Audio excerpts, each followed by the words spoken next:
Bonjour à tous et bienvenue sur notre émission quotidienne Alimentation et Découverte. Aujourd'hui, l'algue est à l'honneur et pour ce faire, nous allons accueillir Marie sur le plateau. Elle nous vient tout droit de Bretagne et va nous parler de son produit à base d'algues, le macaralgue. Bonjour Marie, comment allez-vous?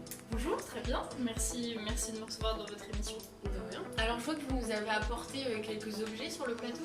Oui, alors donc je vais commencer par vous parler un peu de l'histoire du macaron. Donc saviez-vous que le macaron est originaire d'Italie?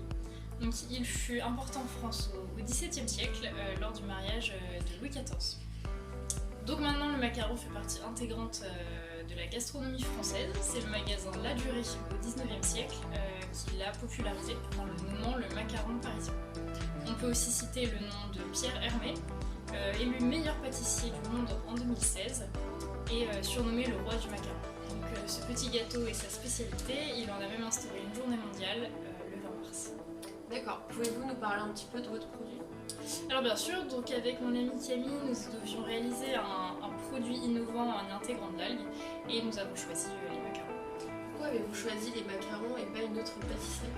Alors nous pensons que le macaron est un produit qui représente bien la gastronomie française et y intégrer de l'algue serait un bon moyen de la valoriser. Et le macaron est une des pâtisseries les plus célèbres en France avec plus de 38 millions de ventes par an. D'accord, donc à ce que je comprends, vous avez choisi ce produit pour valoriser l'algue, mais aussi parce qu'il est le plus aimé des Français. C'est ça. Pouvez-vous nous présenter un petit peu ce que sont les macaralgues? Bien sûr, donc le macaralgue est un macaron avec une coque nature, donc on a le goût de l'amande. À l'intérieur, donc, nous avons une ganache au chocolat au lait, framboise et l'infusion d'algues.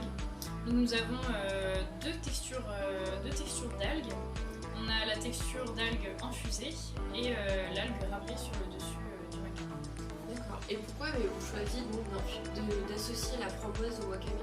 Alors déjà, je vous invite à goûter le macaron si vous le souhaitez. Donc nous avons réalisé plusieurs tests. Donc, nous avons commencé à réaliser des macarons avec le wakame seul. On trouvait le goût un peu fort en bouche. Donc après, nous avons décidé de l'associer à des fruits. Nous avons choisi le citron et la framboise. Et du coup, après avoir goûté, on préférait le goût de la framboise.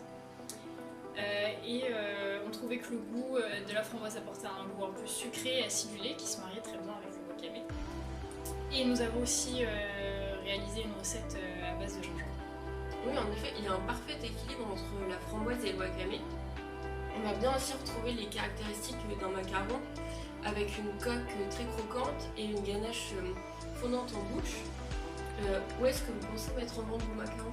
Alors, nous avons pensé à la proposer à la vente en boulangerie et sinon en restaurant gastronomique. D'accord, oui, c'est vrai que l'esthétique de vos macarons correspond totalement à ces deux lieux de vente.